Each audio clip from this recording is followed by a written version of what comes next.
एक बार बाबा सेठ रामरतन गुप्ता के घर कानपुर गए।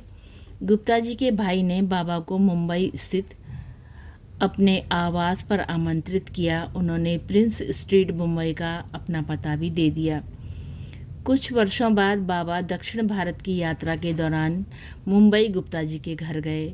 उनके साथ श्री माँ भी थीं। गुप्ता जी ने बाबा जी को दक्षिण भारत की एक प्रख्यात ब्रह्मचारिणी महिला के चमत्कारिक कार्यों के बारे में बताया। वे बाबा को लेकर मुंबई के बाहर रह रही उस साधिका के घर गए। बाबा के साथ श्री माँ के दोनों पुत्र भी साथ थे। उस महिला ने इन लोगों का स्वागत किया और जहाँ अन्य दर्शनार्थी बैठे थे वहीं बैठा दिया। गुप्ता जी ने प्रसाद के लिए याचना की। उस साधिका के पास 2 कटोरे थे, एक में रोली थी, दूसरे में चंदन था। वो किसी व्यक्ति के हाथ में जब रोली डालती तो वो चंदन बन जाता और जब चंदन डालती तो वो रोली बन जाता। इसके बाद वो अपने हाथ से अष्टधातु की एक मूर्ति पैदा करके दर्शनार्थियों को दे देती प्रसाद के रूप में। उसने श्री माँ के पुत्र गिरीश को दुर्गा की मूर्ति दी। जब रमेश की बारी आई उनके छोटे पुत्र की, तब वे मनी मन बाबा से प्रार्थना करने लगे कि उस महिला के हाथ से कोई मूर्ति पैदा ही न हो। रमेश की माँ की पुकार बाबा ने सुन ली और उस महिला के हाथ से कोई मूर्ति पैदा नहीं हुई। वो अचेत होकर गिर गई। उसके आदमी उसे लेकर अंदर के कमरे में गए। कुछ देर के बाद उसे होश आया।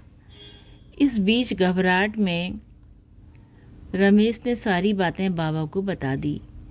महिला जब होश आने पर बाहर आई तो बाबा ने रमेश से फिर प्रसाद लेने को कहा। इस बार महिला के हाथ में लक्ष्मी जी की मूर्ति प्रकट हुई जो उसने रमेश को दे दी। इसके बाद गुप्ता जी के कहने पर उसने शिव परिवार की एक मूर्ति भी बाबा को दी। उस महिला के यहाँ से वापस आने पर श्री माँ के दोनों पुत्र रमेश और गिरीश ने अपनी अपनी मूर्तियाँ बाबा जी को दे दी और इसका रहस्य पूछा। बाबा ने बस इतना ही कहा कि ऐसा हो जाता है। उन्होंने इन तीनों मूर्तियों को माँ के आंचल में बांध दिया। कुछ देर बाद जब माँ ने अपने आंचल की मूर्तियाँ खोली तो उनमें एक चौथी मूर्ति राम जी की भी थी। ये मूर्ति बाबा के प्रताप से पैदा हुई थी।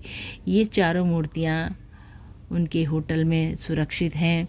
जय हो नीम करोड़ी बाबा की सदा जय हो।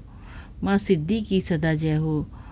बाबा सदा अपने भक्तों का कल्याण करना प्रभु, कल्याण करना प्रभु। जय हो बाबा, जय हो, सदा ही जय हो।